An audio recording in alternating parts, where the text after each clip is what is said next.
Je suis Zoro Epiphane Balo, ministre de la promotion de la bonne gouvernance et de la lutte contre la corruption. Je suis député de ma circonscription Saint-Fra-Commune sous-préfecture depuis 2016, c'est-à-dire que j'ai été successivement reconduit pour ces deux dernières mandatures. Chers amis internautes, depuis le 13 avril 2022, le gouvernement a institué par décret présidentiel un dispositif national de signalement des actes de corruption. Le rendez-vous que nous avons aujourd'hui, c'est pour parler de corruption, pour parler de bonne gouvernance. Donc, le gouvernement a mis en place, a créé par décret ce système spatial. Vous allez bientôt être familiarisé à cette plateforme spatiale parce que c'est la plateforme de la société civile, c'est la plateforme des populations, des acteurs, des internautes. Dorénavant, notre pays, à travers ce décret, notre pays dispose d'un moyen de détection des actes de corruption sur l'ensemble du territoire national. C'est une plateforme digitale qui est accompagnée d'un numéro vert, mais également d'un bureau physique de réception des plaintes pour dénonciation d'actes de corruption et infractions assimilées. Cette plateforme vient ainsi renforcer les instruments légaux, institutionnels et opérationnels de lutte contre la corruption qui ne cessent de détruire le fondement des pays et de freiner inéluctablement le développement de nos États. Et c'est parce que la corruption est un fléau que le chef de l'État a décidé donc d'en faire une priorité.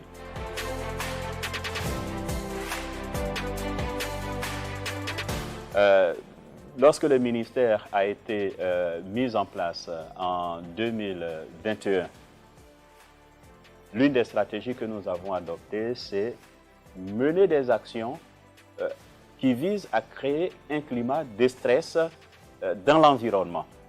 À travers ce slogan, l'État vous voit.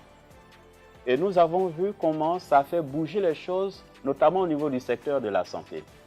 Le secteur de la santé nous a permis de détecter des situations de conflit d'intérêts, de trafic de sang, de détournement de malades, de facturation de frais de santé réputés gratuits.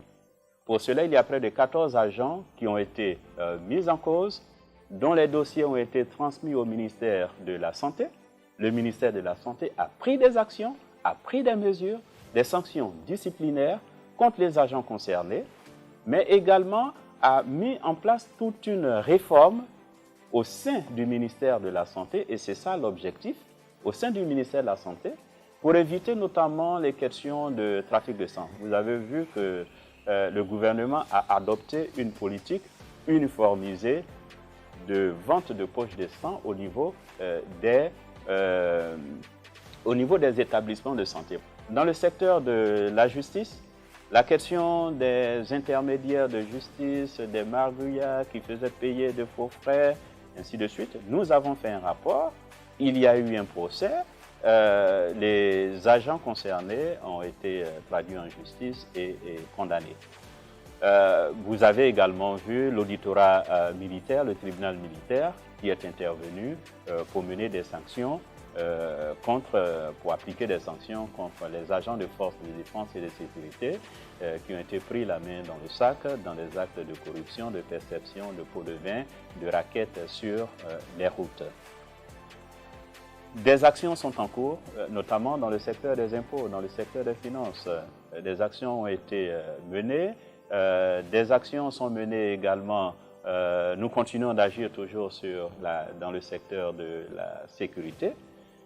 Disons donc que les opérations sont en cours, des sanctions administratives sont prises, des sanctions judiciaires vont se poursuivre, mais les opérations de vérification, dites opérations coup de poing, vont être intensifiées à partir du lancement de la plateforme spatiale.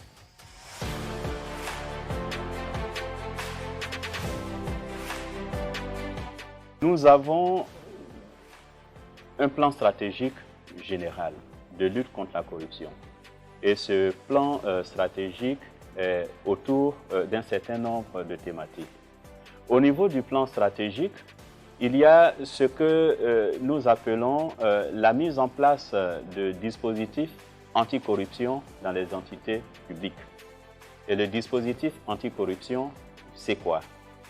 C'est de faire en sorte que dans chaque entité publique, notamment au niveau des sociétés d'État, des sociétés à participation financière publique et progressivement dans les ministères, qu'il y ait ce qu'on appelle un dispositif anticorruption. Lorsqu'on dit dispositif anticorruption, c'est quelque chose de très simple. On va voir, je prends n'importe quelle société, société X, pour ne pas faire de société X. Est-ce qu'en votre sein, il y a un système d'alerte? Si un travailleur est victime, témoin d'un cas de corruption, est-ce qu'au sein de l'entreprise, il y a un canal par lequel il peut dénoncer, il peut donner l'alerte? Ça nous permet d'évaluer le niveau d'intégrité de la société. Deuxièmement, est-ce que vous avez fait une cartographie des risques de corruption pour voir quel est le poste le plus exposé à la corruption et quel conseil, quelle orientation donner pour éviter les cas de corruption? Donc la cartographie des cas de corruption qui va être suivie de la mise en place de codes de conduite qui n'est pas simplement, qui est différent du code d'éthique et de déontologie, qui est différent du code du règlement intérieur, mais le code de conduite, c'est un document concret, illustré, qui met l'accent sur les comportements déviants, ce qu'il y a à faire, ce qu'il ne faut pas faire. Donc il faut que chaque entité se dote de cet instrument. Mais également la question de la politique des cadeaux. Quelquefois, la question des cadeaux, il faut voir à quel moment c'est un cadeau licite, à quel moment c'est un cadeau illicite. Donc il y a des seuils qu'il ne faut pas dépasser. Nous travaillons à la prise d'un décret sur la mise en place des dispositifs de conformité anticorruption dans les entités publiques, y compris dans les ministères que vous avez indiqués. Mais il faut dire que des initiatives spécifiques sont prises par ces ministères-là. Le ministère de la fonction publique a renforcé toute la question de la transparence dans l'accès à la fonction publique. Pareil pour l'éducation nationale. Mais je sais qu'il y a encore énormément de choses à faire.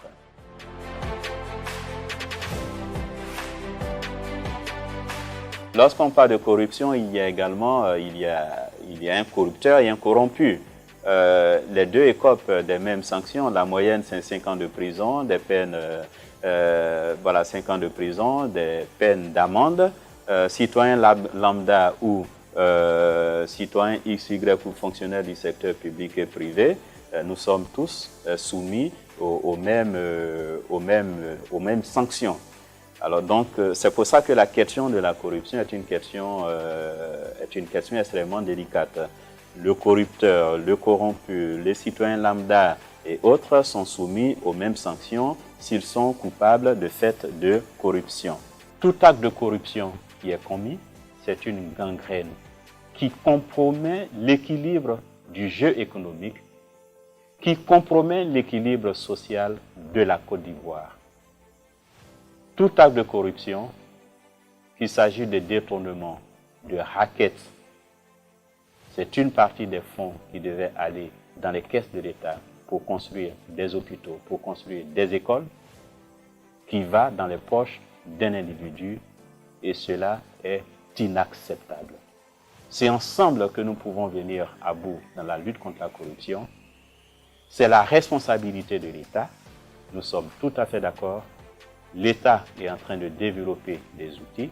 L'État a besoin d'être accompagné par l'ensemble des acteurs économiques, par l'ensemble de la société civile ivoirienne, par l'ensemble des populations vivant en Côte d'Ivoire.